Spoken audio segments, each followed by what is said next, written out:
Hello बच्चा party, कैसे हो आप सब लोग। आई होप सब ठीक हैं। एक रूल जो कि बहुत ही ज्यादा फेमस है, आप लोगों ने सुना होगा, but still there are so many students जो कि इस चीज को नहीं जानते, जो मैं आपको इस वीडियो में बताने वाली हूँ। ठीक है, आप लोगों को जैसा कि पता है 5 सब्जेक्ट पासिंग रूल आप लोगों के बोर्ड एग्जाम्स में लगता है। ठीक है, आप 10th क्लास में हो, आप 12th क्लास में हो, दोनों में 5 सब्जेक्ट रूल जो है वो अप्लाई होता है। और यहाँ पर कुछ कंडीशंस होती हैं और कुछ बेनिफिट्स होते हैं जिससे बच्चे जो है वो आसानी से पास हो जाते हैं, उनकी आसानी से परसेंटेज जो है वो इंक्रीज हो जाती है।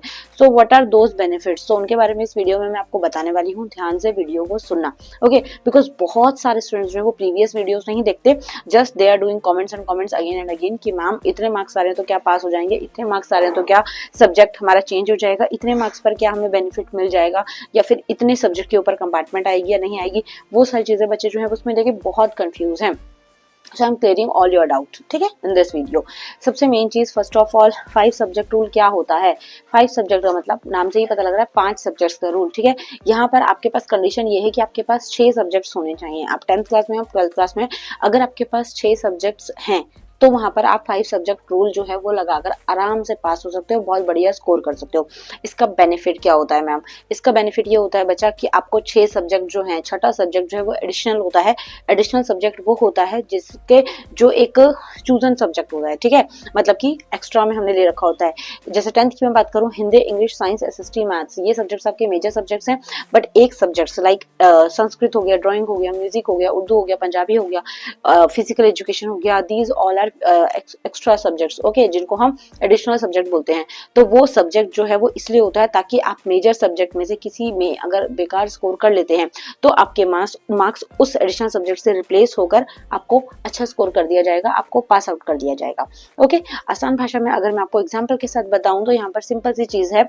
अगर आपके मैथ्स में मान लो 30 नंबर आते हैं, आप पास तो हो, ठीक है, बट पास होने के साथ साथ मेन चीज क्या होगी, मान लो आपके पास संस्कृत थी और संस्कृत में आपने 78, 80, 82, 85 स्कोर किया, क्योंकि आते हैं, फिजिकल एजुकेशन में बच्चों के आते हैं, ड्राइंग में आते हैं, म्यूजिक में आते हैं। तो उस कंडीशन में क्या होगा, आपके मैथ्स के मार्क्स जो हैं वो आपकी एडिशनल सब्जेक्ट से रिप्लेस हो जाएंगे। मींस एडिशनल में अगर आपके 80 आए हैं तो मैथ्स में आपके 80 बन जाएंगे और वो वाले मार्क्स उसके पास चले जाएंगे। क्यों होता है ऐसा? क्योंकि आप लोगों को पता है कि आपकी जो परसेंटेज कैलकुलेशन होता है वो सिर्फ और सिर्फ 5 सब्जेक्ट्स के बेस पे होता है। So if you have 5 subjects, out of 500 आपके मार्क्स की परसेंटेज कैलकुलेट की जाती है। ओके, बहुत ही आसान भाषा में मैं ट्राई करती हूँ आप लोगों को छोटी छोटी चीजें समझाने का। स्टिल आपके जो डाउट्स रहते हैं आप कमेंट करा करो, इंस्टाग्राम पर आप मैसेज कर सकते हो, पूछ सकते हो अगर आपको कोई डाउट लगता है कि हाँ मैम ये चीज हमें समझ नहीं आ रही। ओके, तो आई होप ये चीज आपको समझ आ गई होगी। अब अगर इसके अलावा में हम बात करते हैं आपके जो बाकी के सब्जेक्ट होते हैं, जैसे कि अगर 12th की मैं बात करूं तो 12th के अंदर 5 सब्जेक्ट ही रहते हैं, तो उनके पास कम चांसेस होते हैं कि 5 सब्जेक्ट रूल का वो फायदा लें। बट स्टिल बहुत सारे स्कूल्स और क्लासेस जो हैं वो 6 सब्जेक्ट्स कैरी करते हैं बच्चे, तो वहां पर आप 5 सब्जेक्ट जो हैं वो ले सकते हैं। 5 सब्जेक्ट के ही बेनिफिट आपको मिलते हैं, 5 सब्जेक्ट, एक सब्जेक्ट को आप छोड़ सकते हैं।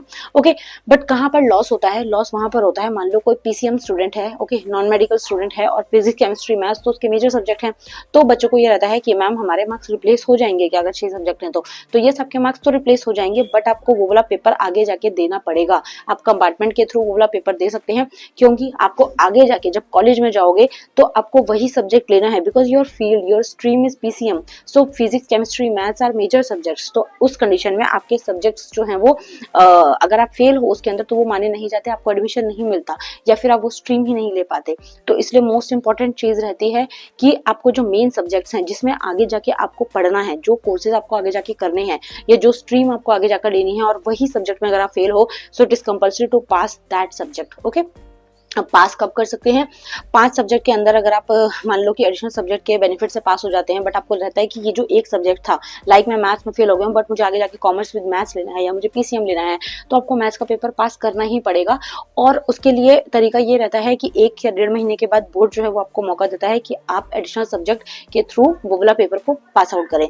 तो वो पेपर आप री एग्जाम के थ्रू दे सकते हैं। अपना फॉर्म जून वगैरह में भरने स्टार्ट हो जाते हैं, जो मैं आपको एग्जाम्स तक सारी चीजें बताती रहूंगी। So don't worry about that, बहुत सारी इन्फॉर्मेशन हम धीरे धीरे जानेंगे, समझेंगे। ओके, तो उस कंडीशन में आप लोग इस तरीके से ध्यान रख सकते हैं और कोशिश करनी है आप लोगों को कि सब्जेक्ट्स के अंदर अगर रिप्लेस हो रहा है तो वो इसलिए ताकि आपके परसेंटेज के ऊपर इफेक्ट ना पड़े, क्योंकि 500 में से आपकी परसेंटेज कैलकुलेट होनी है। But this is most important कि आपकी अगर उस सब्जेक्ट में कंपार्टमेंट है जो आपको आगे जाके लेना है, जो आपको आगे जाके करना है, जो आपको आगे जाके पढ़ना है, सो इट इज मोस्ट इंपॉर्टेंट कि आपको नॉर्मली वो चीज आगे जाके करने में और दिक्कत होने से अच्छा है कि आप 1 महीने या 1.5 महीने के गैप के बाद वो पेपर दोबारा दें और पास आउट हो जाएं।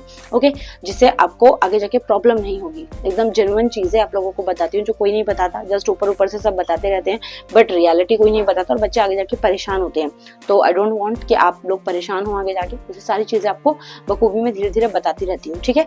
तो इस चीज का आपको ध्यान रखना है।